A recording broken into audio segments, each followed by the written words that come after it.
Hello everyone, welcome to my channel explore new with Shraddha. आज हम चौथा अवतार नृसिंह अवतार के बारे में आगे बढ़ेंगे। हमने वराह अवतार में देखा था कि हिरण्याक्ष करके जो राक्षस था उसका वध वराह अवतार ने किया था। तो अभी उसी की कहानी आगे बढ़ रही है कि अभी हिरण्याक्ष का भाई था हिरण्यकश्यपु। उसने उसके भाई का बदला लेने के लिए बहुत तपश्चर्या की और उस तपश्चर्या से उसे वरदान मिला कि ना वो ज़मीन में मर सकता है ना आकाश में। उसे ना पक्षी मार सकता है ना मानव मार सकता है, ना वो शस्त्र से मर सकता है। ऐसा उसे ना सुबह मर सकता है ना रात को मर सकता है। ऐसा उसे वरदान मिला था। और उनका बेटा था प्रहलाद। प्रहलाद वो बहुत बड़ा विष्णु भक्त था। उसने अभी हमें ये प्रश्न होता है कि उसके पापा राक्षस हिरण्यकश्यपु थे और प्रहलाद विष्णु भक्त कैसे हुआ? क्योंकि जब प्रहलाद पेट में था तब उसकी माता नारद ऋषि के आश्रम में वो रहती थी और वहाँ उनको भगवान के विचार मिले थे 9 महीने और उसने दैवी विचार गर्भ में ही धारण कर लिए थे। तो उस वजह से वो पहले से ही दैवी विचारों वाला ही उसका जन्म हुआ था और वो भगवान का परम भक्त ही हुआ था। तो हिरण्यकश्यपु कैसा था कि वो पूरा जड़वादी था। उसका भाई हिरण्याक्ष था, उससे भी ज़्यादा ये पावरफुल। वो पूरा जड़वादी विचारों वाला। उसे बहुत गुस्सा आया उसके भाई को जब वराह अवतार ने मार दिया, तब उसे बहुत गुस्सा आया और उसने सोचा कि मैं पूरी सारी पृथ्वी को जड़वादी ही बना दूंगा। वो ऐसा सोचता था कि भगवान भगवान करना किसी को नहीं चाहिए, मैं ही सबका भगवान हूँ। जो दैवी विचारों वाले लोग थे उसको वो धुतकारता था और सभी लोगों को सिर्फ वही मैं ही सबका भगवान हूँ वैसे ही सबके साथ बिहेव करता था और पूरा जो वातावरण था उसने दूषित कर दिया था। वो ऐसा सोचता था कि भगवान के पास क्यों जाना, कोई ऐसी दिव्य शक्ति नहीं है जो हमारा जीवन चला रही है। अगर हम दुबले हैं, दुर्बल है तो वही लोग भगवान भगवान करते हैं।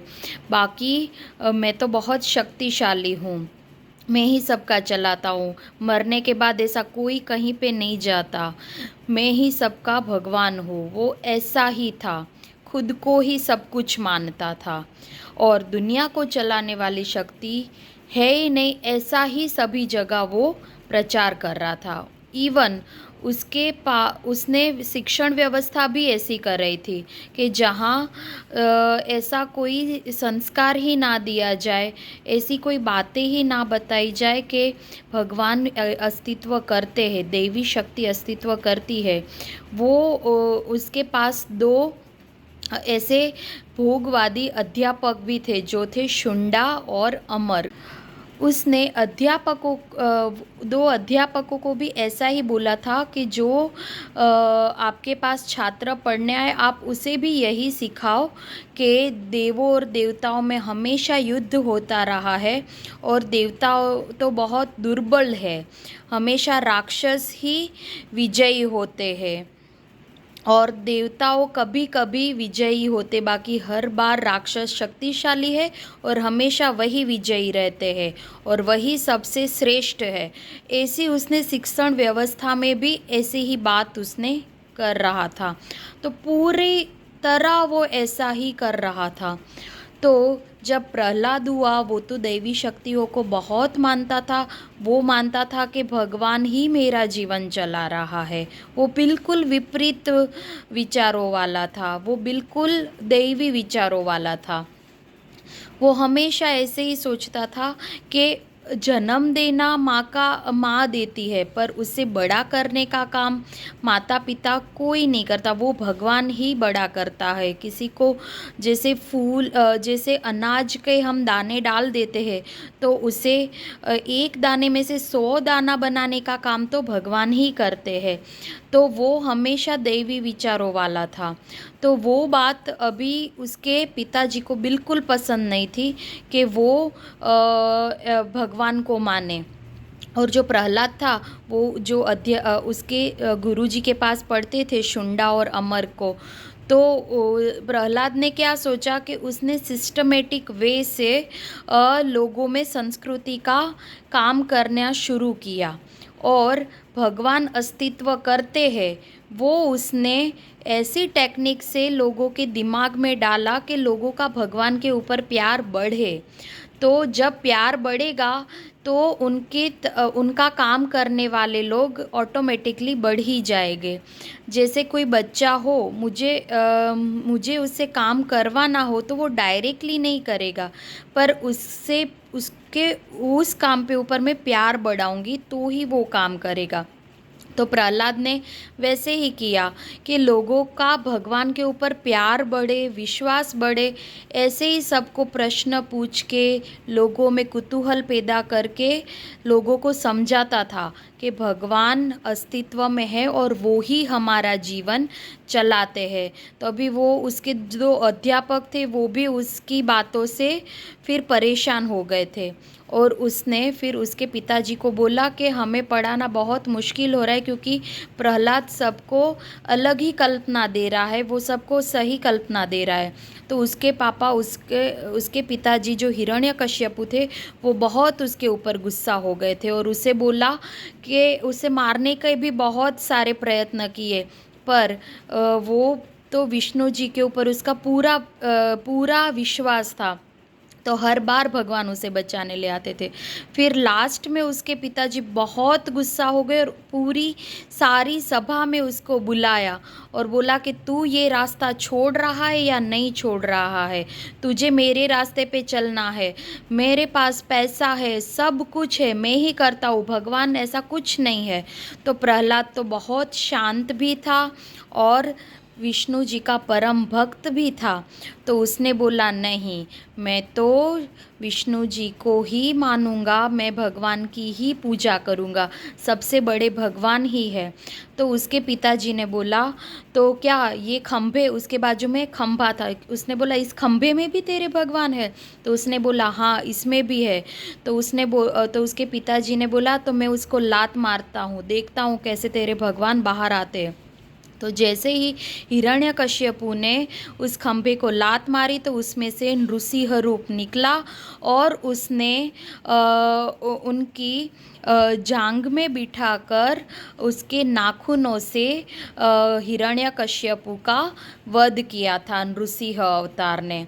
तो ये है नृसिंह अवतार की स्टोरी। पर उसमें अभी हम कुछ बात समझते हैं, जैसे नृसिंह अवतार, भगवान ने अवतार एक खंभे में से लिया, तो उसका मतलब क्या है कि अगर हम उसके पीछे का तत्वज्ञान देखें तो नृसिंह अवतार है ना, वो एज अ उत्क्रांतिवाद के आधार पे भी देखें तो वो आधा मनुष्य का शरीर है और आधा पशु का शरीर है, सिंह का शरीर है। तो उस टाइम पे प्रहलाद ने जो खंभे जैसे निर्जीव लोग हो गए थे, उनमें भगवान के प्रति प्रेम निर्माण किया और उनको असलियत दिखाई कि सच सही में भगवान विराजित है, और मनु के जो विचार से जो संस्कृति चल रही है वैसी ही चलनी चाहिए। तो जो लोग निर्जीव हो गए थे, ऐसे लोगों, जो खंभे जैसे निर्जीव लोगों थे, उनमें एक चैतन्य शक्ति निर्माण हुई। जब बहुत बुरा प्रहलाद के साथ हो रहा था, तभी वो लोगों ने मिलकर उन्होंने सिंह जैसा रूप धारण किया और उन्होंने फिर हिरण्यकश्यपु को मारा। फिर उसको जो वरदान था कि ना वो हिरण्यकश्यपु को जो वरदान था कि वो दिन में ना मरे, रात में ना मरे, कोई पशु ना मारे, कोई मानव ना मार सके, वो किसी शस्त्र से भी ना मरे। तो उसका अर्थ क्या है? तो जैसे हमारे देश में अंग्रेज़ों का राज था, तब ऐसी बातें बोली जाती थी कि अंग्रेज़ों के राज्य में कभी सूर्य आथमता ही नहीं है। तो उसका मतलब ये नहीं है कि सूर्य अस्त नहीं होता, पर अंग्रेज़ों का राज्य इतना ज़्यादा विस्तृत था कि तभी एक जगह जब सूर्य अस्त होता है, तभी उसके दूसरे राज्य में सूर्य उदय होता है। तो उनका राज्य का विस्तार इतना बड़ा था, इसीलिए हम ऐसा बोलते।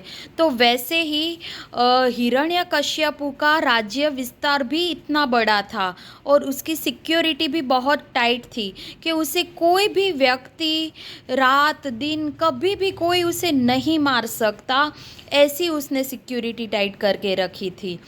तो नृसिंह अवतार जो हुआ वो लोगों में हुआ है, जो नर की तेजस्विता और सिंह की अविवेकता को मिलाकर नृसिंह अवतार लोगों में उत्पन्न हुआ है।